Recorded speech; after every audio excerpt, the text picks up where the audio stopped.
2018 সালে আমার মায়ের কলিগরা ঘুরতে যায়। টোটাল ৮ জন মিলে ওরা ঘুরতে গেছিলেন। ওরা হোটেল থেকে একটু দূরে খেয়েছে, এবার দাদার খাবারটা pack করাচ্ছিল।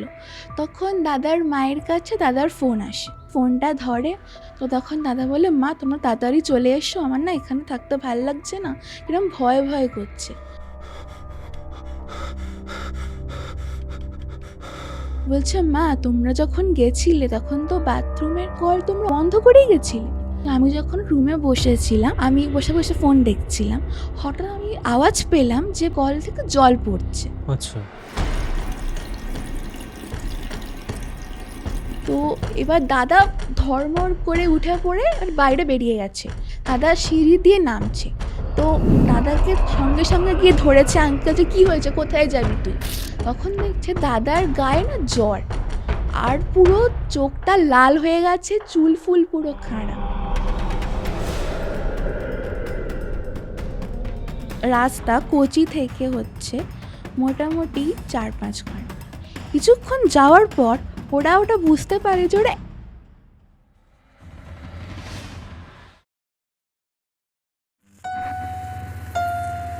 গল্পওয়ালা, the real paranormal experience. Hello everyone, welcome to গল্পওয়ালা।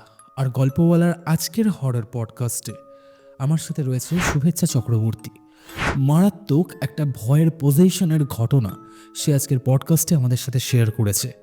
তাই আজকের পডকাস্ট আপনারা এই মুহূর্তে কোথা থেকে লাইভ দেখছেন কমেন্ট করে জানান, তার সাথে লাইক বাটনটাও প্রেস করুন। আর আপনারাও যদি চান আপনাদের জীবনে ঘটে যাওয়া কোনো রিয়েল লাইফ প্যারানর্মাল ইনসিডেন্ট অথবা সত্যি ভৌতিক ঘটনা আপনারা আমার সাথে এবং গল্পওয়ালা পরিবারের সাথে শেয়ার করবেন, তাহলে অবশ্যই গল্পওয়ালার অফিসিয়াল ইমেল আইডি storyteller@gmail.com অথবা আমার ইনস্টাগ্রাম আইডি storyteller_অরিত্রকে ফলো করে ইনবক্সে ঘটনা লিখে পাঠাতে পারেন। এখন ঘড়িতে রাত্রি 9টা আর আমি অরিত্র থাকছি আপনাদের সাথে আরও একটা মারাত্মক হরর পডকাস্ট নিয়ে।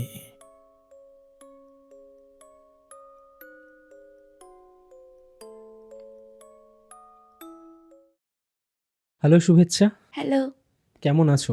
আমি খুব ভালো আছি, তুমি কেমন আছো? আমিও ভীষণ ভালো আছি। তোমার পড়াশোনা কেমন চলছে? ভালোই চলছে। ওকে, তো বেশ কিছু দিন আগে, যদি খুব ভুল না করি প্রায় 1 থেকে 2 মাস আগে, হ্যাঁ, তুমি প্রথম আমার সাথে থ্রু মেল যোগাযোগ করো এবং তুমি আমাকে বলো যে গল্পওয়ালা পরিবারের সাথে তুমি একটা ঘটনা শেয়ার করতে চাও।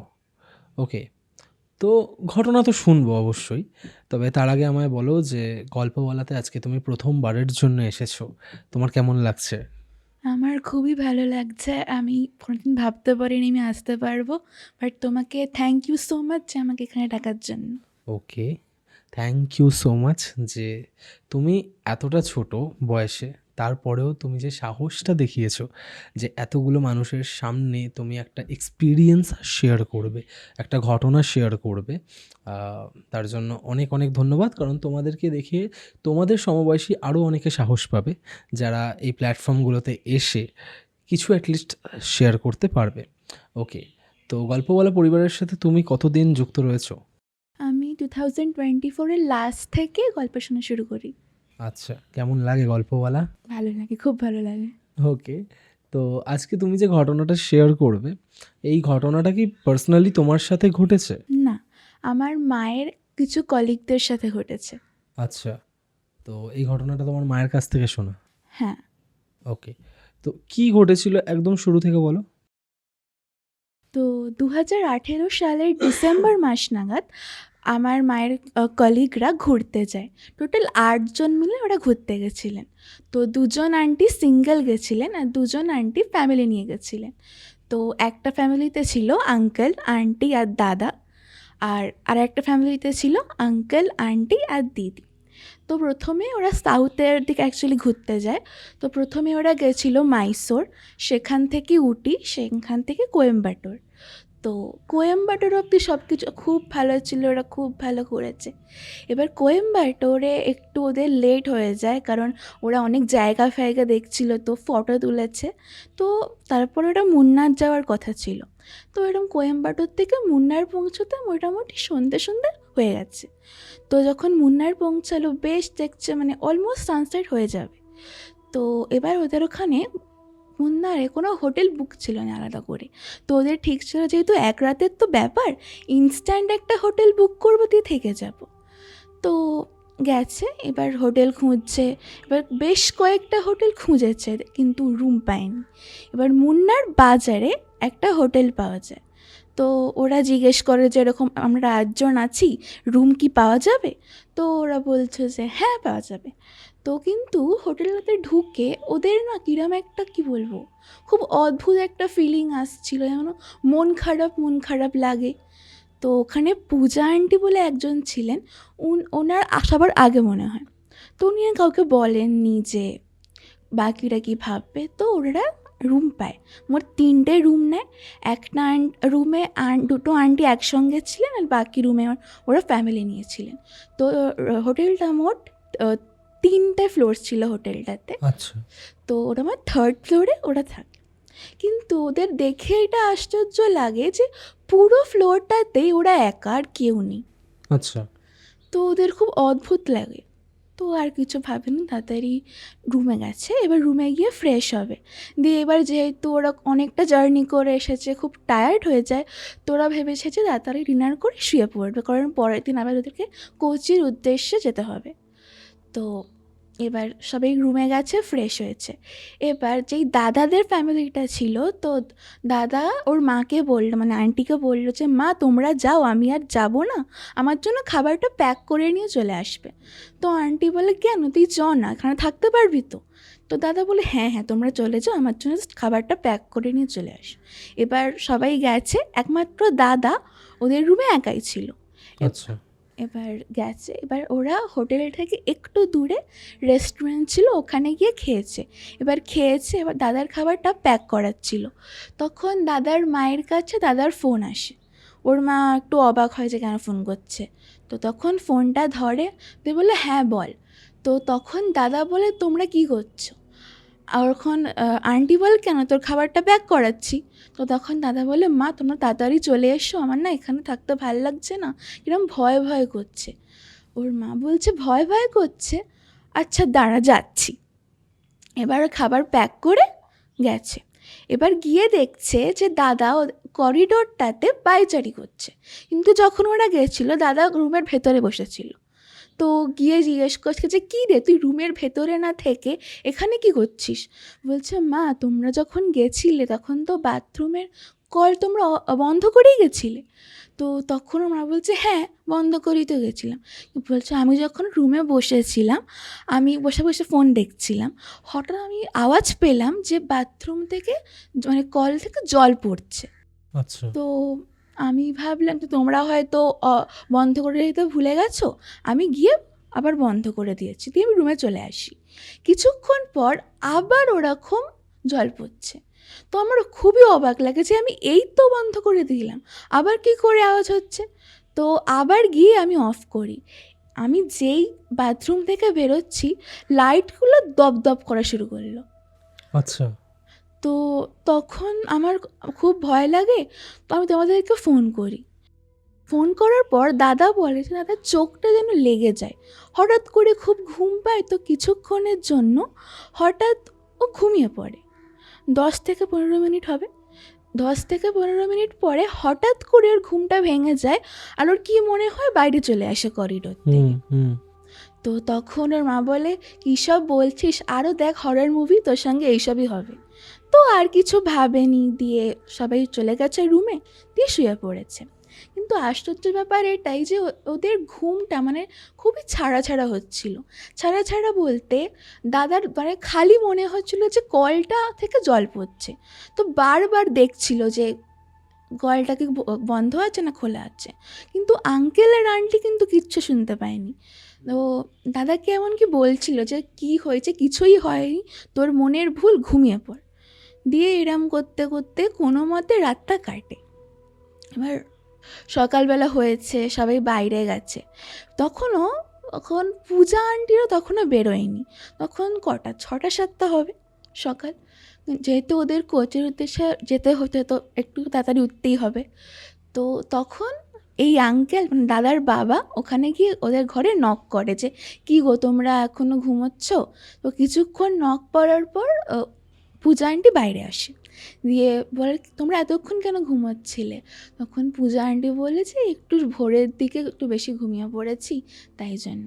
তখন বলছে আচ্ছা ঠিক আছে, তোমরা ফ্রেশ হয়ে যাও, ফ্রেশ হয়ে নাও, ব্রেকফাস্ট করতে যেতে হবে। কিন্তু হঠাৎ আঙ্কেলের কি মনে হয় আর পূজা আন্টিকে জিজ্ঞেস করে যে সব ঠিক আছে তো? তখন পূজা আন্টি বলে হ্যাঁ হ্যাঁ ঠিক আছে।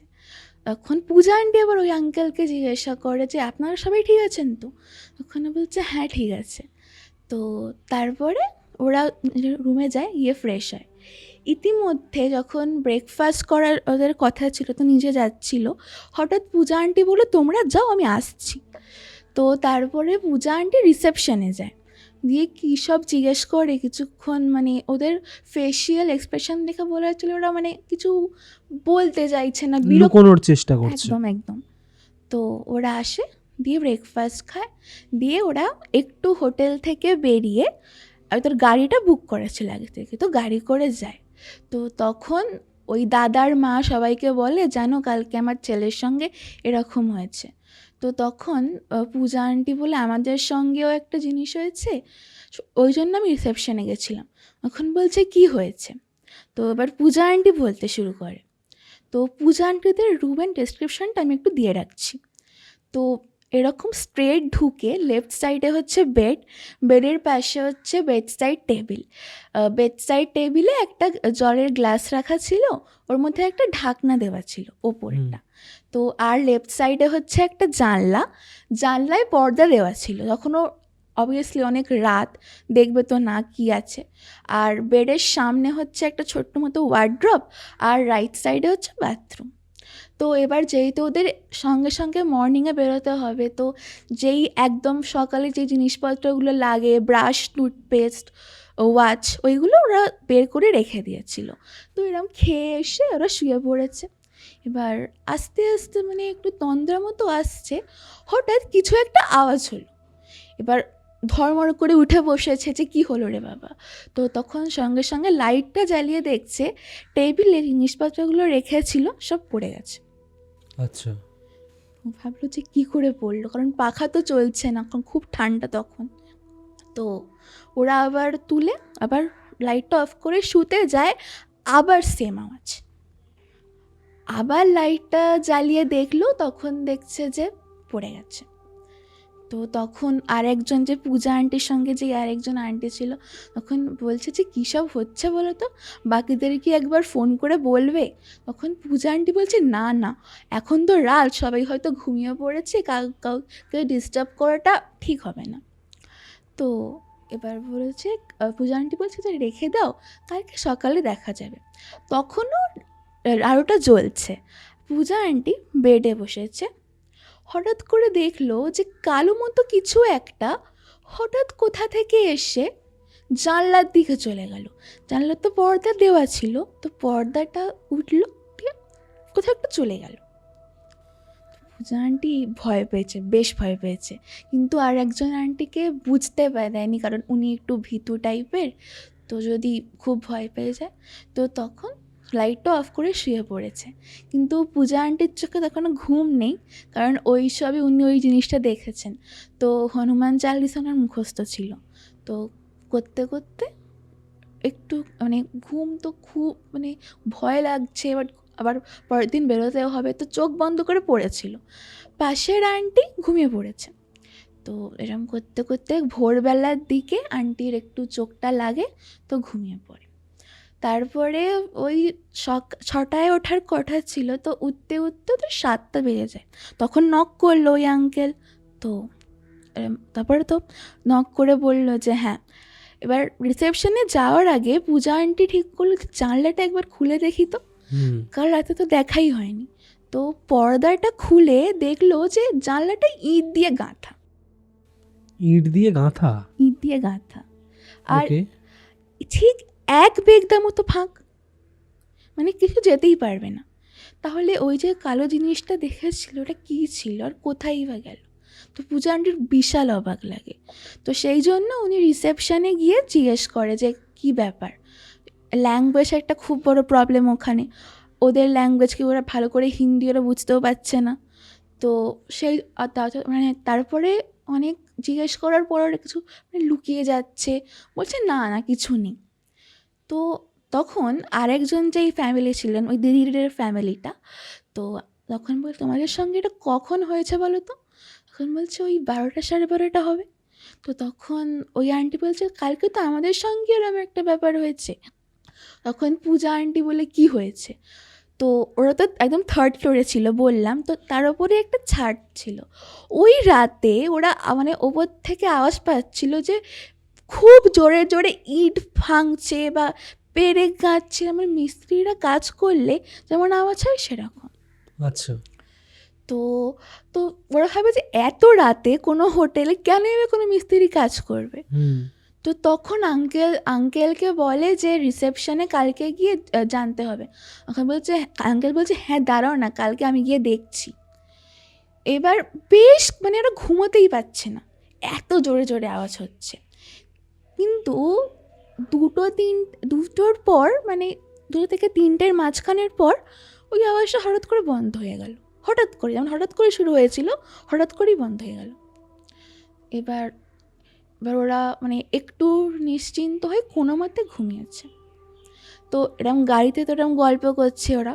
ইতিমধ্যে দাদা যে খুবই হুল্লোড়ে, সে চুপ করে গেছে, মানে কথা বলছে না, এমনকি ফোনও দেখছে না, খালি এক চুপচাপ বসে আছে। তো এরম ওরা কথা বলছিল। তো তখন ড্রাইভারটা বলছে আপ লোগ কিস হোটেল মে থে? তো তখন সবাই নামটা বলছে যে এই হোটেলে ছিল। মানে ওনারা নিজেদের মধ্যে যে কথাবার্তা বলছিল সেগুলো ড্রাইভার শুনেছে? হ্যাঁ, ড্রাইভার শুনেছে। আচ্ছা। তো জেনেছে যে বলছে যে এই হোটেলে ছিলাম। তো বলছে ওই হোটেলে তো কেউ থাকে না। হ্যাঁ? হ্যাঁ, মানে যদিও কেউ থাকে, কেউ নাইট স্টে করে না। আচ্ছা। আলো থাকতে থাকতেই বেরিয়ে যায়। আর বেশিরভাগই ওটা মিটিং বা কোনো ইভেন্টের জন্য হয়, কিন্তু রাত্রিরে কেউই থাকে না। তো তখন সবাই বলছে কেন থাকে না? তো ড্রাইভারটা বলছে আমরাও ঠিক জানি না, হোটেলটা খুবই পুরনো, কিন্তু বরাবরই ওটা এরকম, রাত্রে ওখানে কেউ থাকে না আর থাকতে চায়ও না। তো সবাই ভাবছে যে ভালো হয়েছে যে ওখান থেকে বেরিয়ে এসেছি, বেশি বড়সড় কিছু হয়নি। কিন্তু তখন ওরা জানে না যে ওরা কী নিয়ে যাচ্ছে আর ওর সঙ্গে কী হতে চলেছে। তো ওরা পৌঁছলো কোচিতে। কোচিতে ওদের আলাদা করে মানে বুক করতে হয়নি, ওদের বুক করা অলরেডি ছিল। তো কোচির একটু সাইট সিন দেখে ওরা হোটেলে চেক ইন করেছে। এবার যেই আন্টিগুলো ফ্যামিলি নিয়ে গেছিলো ওরা এক সাইডে ছিল, আর পূজা আন্টিরা একটু দূরে ছিল। তো এবার যে দিদির যে ফ্যামিলিটা ছিল, তো ওই দিদির যেই রুমটা, দিদির ওখানে গিয়ে কীরকম একটা মনে হচ্ছিল যে রুমটা ঠিক ভালো নয়, ভালো লাগছে না, মানে যেতেই ইচ্ছা করছে না, গাটা ছমছম করছে। তো তখন পূজা আন্টিকে গিয়ে বলে যে আন্টি আমাদের রুমটা একবার চলো না দেখো না কীরকম একটা রুমটা, আমার ঠিক ভালো লাগছে না, ভয় ভয় করছে। তো আমার মাকে একটু বলবে যে আমাদের রুমটা যাতে চেঞ্জ করে নেয়। তখন পূজা আন্টি বললো আচ্ছা আমি দেখছি। তো পূজা আন্টি গিয়ে ওর মাকে বলে, ওর মা বলছে যে এখন এই তো এই রুমটা পেলাম, আবার তো রুম যদি না পাই তাহলে কী হবে? তখন পূজা আন্টি বলছে দেখো রিসেপশনে বলে যদি কিছু হয়। তো পেয়ে গেছে রুমটা রিসেপশনে বলে। এবার ওরা চলে আসলো পূজা আন্টিদের একদম পাশের রুমটা। এবার দাদারা একা হয়েছে। তো হয়েছে এরকম, সন্ধ্যে করে ওরা একটা রুমেই বসে গল্প করছিল, দাদাদের রুমে। তো এরকম গল্প করতে করতে ওই 8:30-9টার সময় হয়েছে। বললো যে এবার খেয়ে নাও, আবার পরের দিন যেতে হবে। তো ঠিক করলো যে আর বাইরে যাবে না, খাবারটা প্যাক করে নিয়ে আসবে, সবাই মিলে রুমে আড্ডা মারতে মারতে খেয়ে নেবে। তো দাদা আর দাদার বাবা গেল খাবারগুলো নিয়ে আসতে। তো দাদা অ্যাকচুয়ালি বিরিয়ানি খেতে খুব ভালোবাসে, তো দাদা বিরিয়ানি এনেছে, দিয়ে সবার খাবারটা এনেছে, সবাই খাচ্ছে। এবার দাদা না একটুখানি বিরিয়ানিটা খেয়ে রেখে দিল, অথচ ও বিরিয়ানি খেতে খুব ভালোবাসে। তো ওর মা বললো যে কী রে বাবু কী হয়েছে? তো তখন ওর মাকে বলছেন, মা আমি খাবো না, আমি মা ভাল লাগছে না আমার। তো সবাই বলছে যে ছেড়ে দাও, হয়তো শরীরটা খারাপ লাগছে, ওর যা ইচ্ছা তাই করুক। তো একটুখানি খেয়ে রেখে দেয়।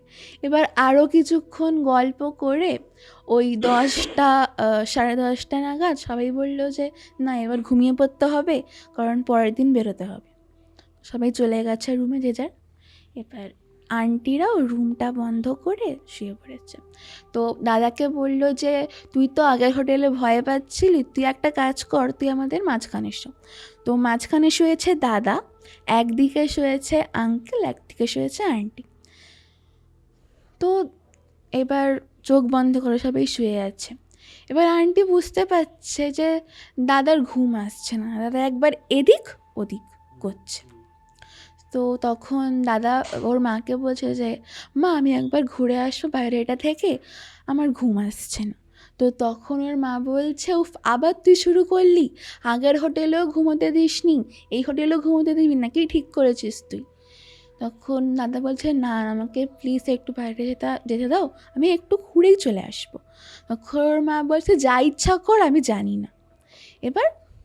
তারপরে তারা হয়তো চোখ বন্ধ করে শুয়েছিল। কিছুক্ষণ যখন শুয়ে আছে, হঠাৎ করে আন্টি শুনতে পেলো যে রুমে কেউ হাঁটছে। আচ্ছা। তো এবার আন্টি ভাবছে যে দাদা হাঁটছে, কারণ দাদা এক্ষুনি বলছিল। তখন বলছে আন্টি চোখ বন্ধ করেই বলছে যে উফ তুই কী করছিস বল তো, এত রাতে তুই করতেটা কি চাইছিস, ঘুমাতে দিবি না তুই আমাদের? এরম বলতে বলতে আন্টি ঘুরেছে এদিকটা, দেখছে দাদা এখনো শুয়ে আছে আন্টির পাশে। আচ্ছা। কিন্তু তখনও আওয়াজটা পাচ্ছে যে কেউ হাঁটছে। এবার আন্টি যে কিছু বলবে বা কিছু করবে, দেখলো যে কালো কিছু একটা সিলিংয়ের কাছ থেকে কোথা থেকে ঝাঁপিয়ে পড়লো দাদার বুকে, আর হঠাৎ করে মিলিয়ে গেল। তো এবার দাদা ধড়মড় করে উঠে পড়ে আর বাইরে বেরিয়ে গেছে। তো সঙ্গে সঙ্গে আন্টি আঙ্কেলকে ডেকে বাইরে গিয়ে দেখছে দাদা সিঁড়ি দিয়ে নামছে। তো দাদাকে সঙ্গে সঙ্গে গিয়ে ধরেছে আঙ্কেল যে কী হয়েছে, কোথায় যাবি তুই? তখন দেখছে দাদার গায়ে না জ্বর, আর পুরো চোখটা লাল হয়ে গেছে, চুল ফুল পুরো খাঁড়া। তো ইতিমধ্যেই আন্টি বাকি সবাইকে ডেকে এনেছে যে দেখো আমার ছেলে কী করছে, ওকে সামলাও। তো আর একজন আঙ্কেল আর দাদার বাবা দুজনে মিলে ওকে ধরেছে, কিন্তু ওকে ধরতে পারছে না, মানে ওর গায়ে যে হঠাৎ করে অতটা শক্তি কী করে এলো কেউ জানে না। তো কোনো মতে ওকে ধরে নিয়ে এসে ধরছে যে ঘরে চ, কিন্তু ও খালি বলছে যে না আমাকে ছেড়ে দাও, আমি বাইরে যাব, আমি এক্ষুনি বাইরে যাব। তো তখন সবাই ওকে বোঝাচ্ছে যে এখন তুই কী করে বাইরে যাবি, এখন তো রাত, এখন কেউ বাইরে যায়? তো ওকে ওকে আনতে ওদের প্রায় ঘাম ঝরে যাওয়ার মতো অবস্থা, ঘামে পুরো ভিজে গেছে শরীর ওই ঠান্ডায়। কিন্তু ওকে অনেক কষ্ট করে এসে রুমে ঢুকিয়েছে, দরজা বন্ধ করে দিয়েছে, সবাই এক রুমে। তো এবার সবাই বিশাল ভয় পাচ্ছে, ওকে যে দেখবে তারই খুব ভয় লাগবে। তো এবার সবাই না, একটা আন্টি তো কেঁদেই ফেলেছে ওকে দেখে যে কেমন করছে, কিন্তু ও কন্টিনিউয়াসলি বলে যাচ্ছে যে আমাকে ছেড়ে দাও, আমি এক্ষুনি বাইরে যাব, আমি এক্ষুনি বাইরে যাব। তো এবার ওকে ধরে সবাই রাতটা কাটিয়েছে, ও কীরকম একটা করছে যেন, ওকে যদি ছেড়ে দেওয়া হতো ও চলে যেত কোথাও একটা। আমাকে একটা কথা বলো, যেই হোটেলটার কথা ওই ড্রাইভার বলেছিল সেখান থেকে তো ওরা এত দূর চলে এসেছে, হ্যাঁ তারপরে তোমার দাদার সাথে এরকম ঘটনাটা ঘটছে? হ্যাঁ। আচ্ছা। তো এরম কিছু হচ্ছে, ওকে অনেক কষ্ট ধরে আছে, দিয়ে রাতটা যে ওরা কী করে কাটিয়েছে ওরাই জানে। দিয়ে ভোর নাগাদ দাদার একটু ঘুম আসে, দাদা ঘুমিয়ে পড়ে, দাদার গায়ে জ্বর। তো সেইটা দেখে সবাই একটু নিশ্চিন্ত হয়েছে, একটু ঘুমিয়ে নিক সবাই। কিন্তু দাদার বাবা ওই আঙ্কেল জেগেছিল যে যদি কিছু হয় কী হবে, সবাই ঘুমিয়ে পড়া তো যাবে না। তো বাকিরা ঘুমিয়ে পড়েছে, একমাত্র ওই আঙ্কেলই জেগেছিল। তো এরকম 7টা-8টা বেজে গেছে ওদের উঠতে, সবাই উঠে পড়েছে, সবাই উঠে দেখছে দাদা ঘুমাচ্ছে, দাদার গায়ে বেশ ভালোই জ্বর। তো এবার সবাই গেছে রিসেপশানে যে কী ব্যাপার হচ্ছে। তো তখন ওদেরকে বলছে যে কিছু আছে আপনাদের হোটেলে, আমাদের ছেলের সঙ্গে এরম হচ্ছে। তো তখন ওরা স্পষ্ট বলে দিল, না আমাদের এখানে তো কিচ্ছুই নেই, হয়তো আপনাদের সঙ্গে এসেছে। তো সবাই ভাবছে আমাদের সঙ্গে এসেছে মানেটা কি। তো ওরা ভাবে যে এখানে আর থাকতে হবে না, এখান থেকে চলো। দিয়ে ওরা যাবে। এবার ওদেরকে একটা মানে গাড়ি বুক করেছে, যে যেহেতু হোটেল থেকে ওকে অনেক কষ্ট নামাতে হয়েছে, কোথায় যাবে ওকে হাঁটিয়ে নিয়ে গিয়ে। তো একটা একদম হোটেলের সামনে একটা গাড়ি এসেছিল, সেই গাড়িতে ওরা সবাই উঠেছে দাদাকে নিয়ে। এবার দাদার তো জ্বর, মানে অতটাও মানে ঠিক হাঁটতে পারছে না, মানে ওকে সবাই মিলে ধরে ওকে গাড়িতে উঠেছে। এবার ওরা যাবে তিরুবনন্তপুরম। তো তিরুবনন্তপুরমের রাস্তা কোচি থেকে হচ্ছে মোটামুটি 4-5 ঘন্টা। কিছুক্ষণ যাওয়ার পর ওটা বুঝতে পারে যে ওরা একই রাস্তায় বারবার ঘুরছে। আচ্ছা। ড্রাইভার তো অনেক দিনের ওখানে পুরনো, তো সে কেন ভুল করবে। তো যেহেতু বারবার ঘুরছিল, তো ওখান মানে 4-5 ঘন্টার রাস্তা ওদের 6-7 ঘন্টা লেগেছে। কিন্তু অবশেষে ওরা ওখানে পৌঁছতে পারে তিরুবনন্তপুরমে। ওখানে একটি বিষ্ণু মন্দির আছে, তো সেখানে দাদাকে নিয়ে যাওয়ার চেষ্টায় দাদা বলে, না আমি ওখানে যাব না, আমি এখানেই ঠিক আছি। আবার সেই উগ্র ভাব, চোখটা লাল হয়ে যায়, দাদার গায়ে তখনও জ্বর। এবার ওকে অনেক কষ্টে প্রায় ধাক্কাধুক্কি করে মন্দিরে ঢোকানো হয়। এবার মন্দিরে ওর নামে একটি পুজো দেওয়া হয়। তো পুজো দেওয়ার পর একটু ভালো হয়, যে চোখের লাল ভাবটা কমে যাচ্ছে, জ্বরটা আস্তে আস্তে কমছে। দিয়ে এবার সবার তো ভয় লাগছিল, কিন্তু দেখছে ভয়টা আস্তে আস্তে কমে যাচ্ছে, আর দাদা ঠিক ঘুমিয়ে পড়ে। তো ওখান থেকে ওদের আরেকটা জায়গায় যাওয়ার কথা ছিল, কিন্তু দেখছে এই অবস্থা, ওরা ঠিক করলো যে না আর যাবো না, এবার চলো বাড়ি।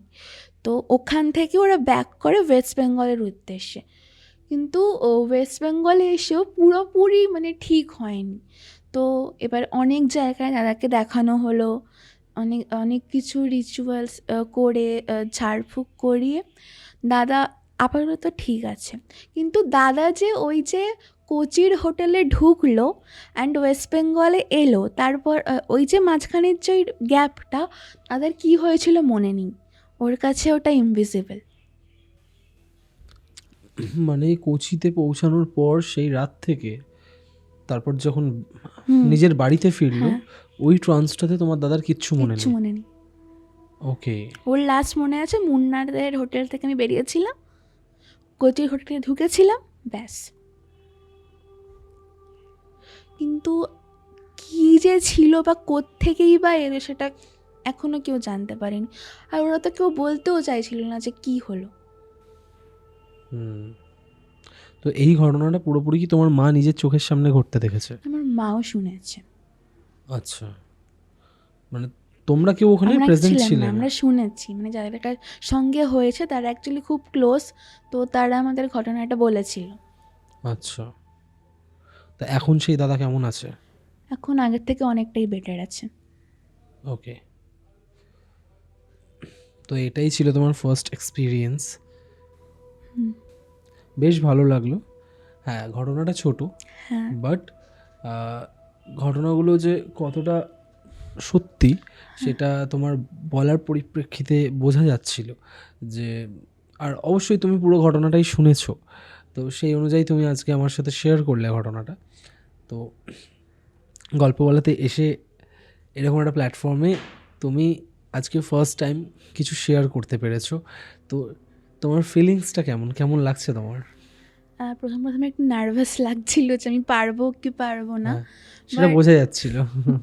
বাট এখন খুব ভালো লাগছে, আমি যে এরকম করতে পেরেছি এটা ভেবেই আমার খুব ভালো লাগছে। Okay, thank you so much. Thank তোমার you. মা আমাকে বলেছিল যে তোমার লাইফে আরও কোনো এক্সপিরিয়েন্স হয়তো আছে যেটা তুমি শেয়ার করতে চাও, তো আমরা নিশ্চয়ই পরে কোনো একদিন আবার সেই ঘটনা শুনবো। খুব তাড়াতাড়ি হয়তো আবার আমরা বসবো, আশা করবো। ততদিন গল্প বলার সাথে জুড়ে থাকো, আরও নতুন ঘটনা তোমার কাছ থেকে শোনার অপেক্ষায় থাকলাম। আজকের আড্ডা আমরা এখানে শেষ করছি। Thank you so much. Thank you. খুব ভালো থাকো, তোমার একাডেমিক ক্যারিয়ার আরও ভালো হোক সামনের দিকে। Thank you. Thank you so much. Golpowala, the real paranormal experience. তো কেমন লাগলো আজকের এপিসোড কমেন্ট করে জানাতে ভুলবেন না। যদি ভালো লেগে থাকে তাহলে লাইক বাটনটা প্রেস করার সাথে সাথে শেয়ার বাটনও প্রেস করুন। আর যদি গল্পওয়ালা ইউটিউব চ্যানেল আজকে ফার্স্ট টাইম ভিজিট করে থাকেন তাহলে চ্যানেলটা সাবস্ক্রাইব করার পাশাপাশি স্পটিফাই পডকাস্টটিকেও ফলো করতে ভুলবেন না। ভুলে গেলে চলবে না। গল্পওয়ালা আমার আপনার প্রত্যেকের নিজেদের যৌথ পরিবার। আজকের এপিসোড আমি এখানেই শেষ করছি। আগামী সপ্তাহে আসছি আরও একটা মারাত্মক হরর এক্সপিরিয়েন্স নিয়ে।